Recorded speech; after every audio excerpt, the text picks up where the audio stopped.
But yeah, I've got two pastors with me and just little old me, you know. But you guys have interesting lives, things that I picked up on, and I respect you both for your journey. Now, this is your building. Is that right? Praise God, yes. The president. The president. So we are under you right now. Well, as long as we keep paying the lease, is ours. Right. When we stop, it's not. This is it. The bank takes it. Okay. So what we're looking at is two interesting journeys. You're a pastor, you've been married for 11 and a half years now. 11. What's that noise? The air conditioner. You guys gonna have a lot of bloopers, you know. You gonna have a lot of bloopers. A lot of people bloopers. Okay, Mr. President, can you switch off that? I will switch it off. We need bloopers. So here we are again. This is the 7th take. We will do it with the sirens. We're in Stratford, yeah? This is Stratford, isn't it? So this is the Stratford Hub. Pastor G, brother-in-law. Yes, sir. It's a pleasure. You've been married for 11 and a half years now. Yeah. Interesting journey. Yeah. Beautiful. Yeah. I'm married to my best friend, so I'm good. Wow. You know, we just navigate ups and downs together. It's all right. So, and then we've got you, Pastor Isaac. Yes. You're youth pastor at what church? Edmonton Baptist. Edmonton Baptist. You are celibate. Yes. That's okay to say? Oh, of course. Yeah. How many years? 13. 13? Yeah, because I'm 34 now. Last man had sex, I was 20. Actually 14, 13 or 14. Yeah, just 13, 14. Give or take. Got an extra year, man. Come on. Give or take 13 or 14. And that is a deep story in itself. The question I'm going to put out there is this. What do men need to consider before and after marriage? I'm going to sip my tea so I let Pastor Isaac, guys. Because I've been married all these 0 years. But all these 0 years I've been married. Well, it's before as well, before marriage. Okay, so I guess what am I considering? Yeah. I guess, for me, marriage has always been a bit of a... Because I think 99% of the marriages in my family that I'm aware of, everyone's divorced. Couple times. Couple times. You say a couple of times. So I think I'm only aware of one couple who are still married. Wow. My whole family. Do you know what I mean? So for me, marriage is always a bit of a scary place. Of course. Yes, I've always been, for a big part of my life, I was scared of, I just want to get divorced. You know what I mean? So that's the biggest, that's been a fear in the back of my mind that I've been trying to, you know, work through. I guess that was the same for me as well, even though I'm married now. I guess at the beginning, same thing, my family, practically everyone's divorced.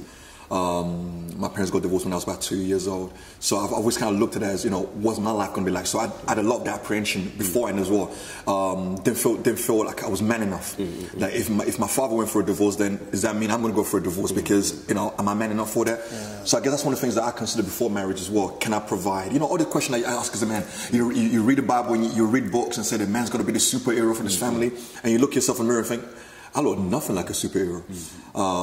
But in terms of looking at a potential spouse, you know, what I said earlier about being married to your best friend, someone that you can, you know, do the ups and downs of life with, the good and the bad, someone that you've been able to see through all the seasons, so that you know that when you do get married, that, you know, that's not going to be the first time you see her get angry. She's been angry at you while you were just dating or courting. She's loved you for your worst. You know that if you're sick, this I should take care of it. So you know those things already. So I get those are the things that I consider before marriage. Are you looking for friendship yourself? Yeah. Yeah. Have you had a friendship that you can say, this is looking like it could go there? You know, yeah. Personally, a lot of my, just throughout the course of my life, a lot of my female friendships tend to go sideways. Someone always has to feel some type of romantic way. Do you know what I mean? So now, most of my female friends are married women, and for me, I always think, once they get married, I always try to build a relationship with them and their spouse. I don't want to have some independent relationship. And I always try to do that. But in terms of a friend who I think I could marry, so far, no. You've got a nice phone. I know. You've got an even nicer top. You've got some biceps showing through there. Come on, man. And I got rich friends. Oh! Like, did I go to TRC? Oh! So you are most eligible. You are most eligible, and I'm trying to, and I'm being honest, and I'm being honest about myself. Yeah. I don't know if I could do what you have done. Maybe I could. How do you do that life? You have to navigate obstacles and be conscious of things and make the decision to say no, like Joseph, run. How do you do that? Well, you know, as a black man, you're a good-looking black man. With muscles, man. And money, lots of money. Come on, man. You didn't mention the money part, but here it is. Ladies, I have done. How do you do that? You're a pastor. I mean, you're in a spotlight. How do you navigate that? But you know, when I was 21, if somebody had said to me, you would reach 34 and not have had sex in that period of time, I would have said that's impossible. Yeah. Just what this tends to happen is you make a decision for God, and before you know it, time just goes by. And also, in that time as well, I think one thing that's been helpful for me is I haven't been in a long-term relationship in that time.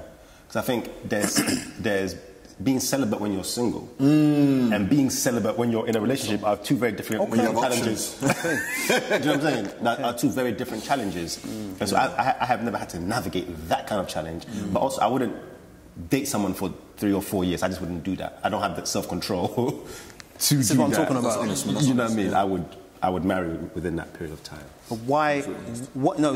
Actually, another question was why? No. How do you navigate the obvious pitfalls? Well, one of the things is I live alone now. I live alone, and one of the things is I read Billy Graham's book on one of the things he had was never being alone with a woman other than his wife. And I thought that's a good idea. And so when I moved in alone, like 3 years ago, I decided, you know what, if a woman is not my mother or blood relative, they can't come by themselves. They're not coming in your house by themselves. And that's been so helpful. So whenever, let's say, a date comes over, a friend will come over. So there's been times when Odell has come over, another friend. I remember there was one time when, because I've got a few rooms in my house, so they stay upstairs in one of the rooms. I remember there was one time I was downstairs with a date, and I remember thinking to myself, if not for the fact that this is why I was upstairs in this house, come on, man, I would have done something. And I remember thinking, and I so wanted to, but I thought, you know what, I can't waste this time. And you've come too far. Like, I can't. I brought him here for this, and that's the only reason why that particular day. So you put things in place. Yeah, I have to. For me personally, I'm not built that way. Some people, I've heard of people who don't need those kind of. No, but some of us we need it. Yeah. Some of us, you know, I guess even, I mean, obviously you're celibate, but even for me, was married and was also a pastor, you still have to put things in place, even in that as well. Yes. And I've never been alone with a woman, unless, you know, again, my family members or my staff, you know, because I think there's so much temptations out there. You hear how many pastors fall in and, you know, just all those. It's too easy. Yeah, it's way too easy. Yeah. It's way too easy. And, yeah, man, kudos to you, brother, man. Yeah, I don't think I could have done what you've done. Because I just know me. I know me. I don't think I could have done that. Because my life before Christ was just, it was sex and drug filled. You know, so for me, I could have, with the power of God, anything is possible. But, you know, there's one thing quoting, you know, Paul's scriptures, and there's one thing actually being disciplined enough to actually walk out the scriptures. You know, all things are possible to, you know, but sometimes you don't want things to be possible. You want it to be impossible. See, that's right. Some of us, like Joseph, we were like, I'm not running, or could I run? That decision, that one decision. Every time you've got someone who's probably, I'm assuming a lady will be moving close to you every now and again because she's interested. You might not be. It's that power in that moment to say no. I think that is one of the most crucial parts. And I'm not advising you. I'm actually sharing what I think about your most respectable journey. It's very respectable. Why? Because you're a Christian. I mean, the key thing though is, I remember before I became a Christian, I remember I always used to say, because obviously I grew up in the church and I was even in church, but living my life, I always used to say, there's nothing the Bible asks that I can't do apart from sex. Like, I cannot be abstinent. I cannot leave girls alone. Like, I need to be sexually active. Everything else covered, but just that. Yeah. But for some reason, and it was almost like something that had control of me. Like, it was something that dragged me. But for some reason, when I said yes to Jesus, I was able to say no to that. I remember that is a very specific thing. So there's one area of my life where tangibly I know saying yes to Jesus gave me the ability to say no to that in a way I couldn't before. That's the empowerment of grace, man. Grace empowers you to do those things, man. You know, because when we say later on about, you know, being Christian, I think there's a lot of Christians out there who are doing whatever they want anyway. So I think that is that old notion of, I mean, I always tell a lot of guys at our church that there's a difference between having the Holy Spirit and being filled with the Holy Spirit. Having the Holy Spirit is what brings you to salvation, but being filled is what gets you to say no to things like that, because there's so much of God in them already, so you can say no to those things. I know a lot of people would, I mean, pastors love Jesus. They work for Jesus, but they still fall. This is what I was going to say. Do you know what I'm saying to you? So I think it's hard, and I'm glad that as men we're talking about this, because mostly women talk about this, and you know, there's been that old question: is it easy for women to be celibate or not? I don't know, because nowadays everyone's doing whatever they want. So you know, we have to just go on Instagram. But I think we need that. We need that God thing. We need to be able to say yes to God, fully say yes to God. To be able to have the power to say no to those things, as you rightly said. So it's tough, man. There has to be a recognition of something supernatural on your journey. And that is why we have you here today. Because when you say, there's a lot of, I know Christians that are, I don't know how to stop doing what I'm doing. Yeah. And they love Jesus, right? Yeah. Come on. Yeah. And I think I think the vast majority of people love Christ. Yet feel powerless. You know, and I still want you to share more about your, you know, and I know you're a sinner, so you haven't got yourself up there. You're here with us. You know what I mean? How do you do that? Like you accepted Christ, and then that power came. I mean. Yeah, so it wasn't, because before I accepted Christ, I felt it was impossible. I couldn't say no to sex. It's just no way. When I said yes to Christ, it wasn't easy, but it was now possible. Do you know what I'm saying? So now, like, I live alone, and I put things in place, and I want to put things in place. Before, you want to putting things in place would maybe show up on my radar. Come on, man. Put what in place? Come on. I live alone. This is now. Come on, this is time for me to live my best life. Yeah. And I think.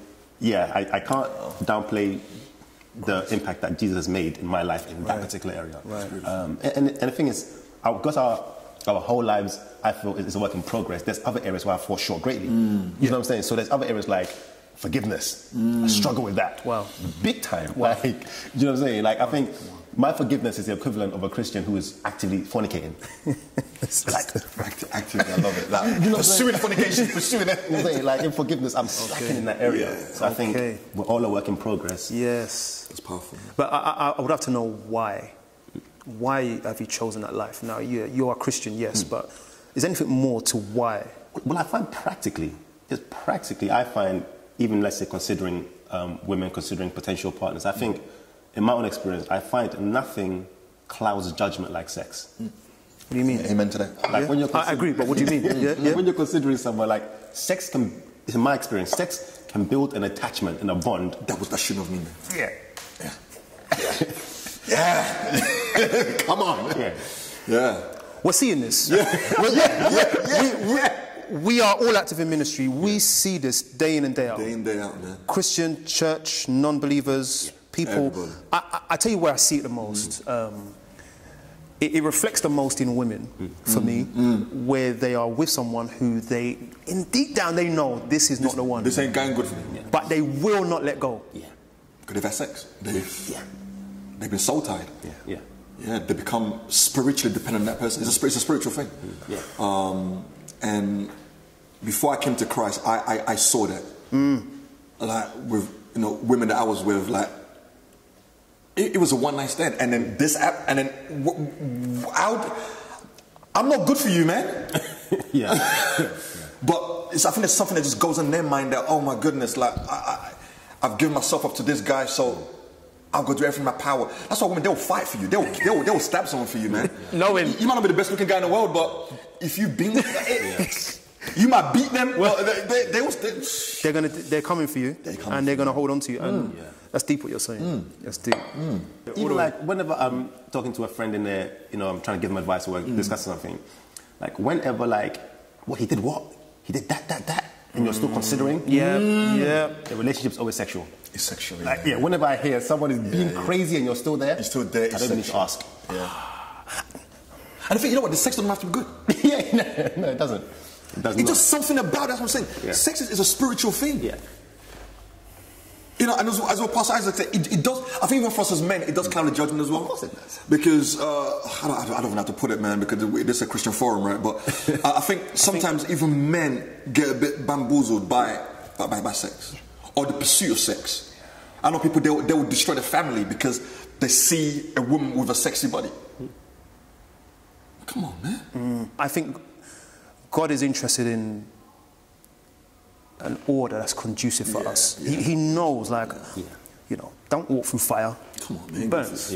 Yeah. I'm going to show you. Look at your family. They show you.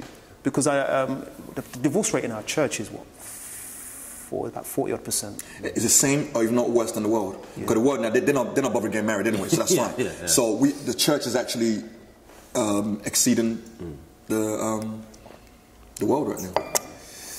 Nothing's new, man. Nothing's under the sun. But you yourself, though, Pastor G. Yes, sir. What do men need to consider before getting married?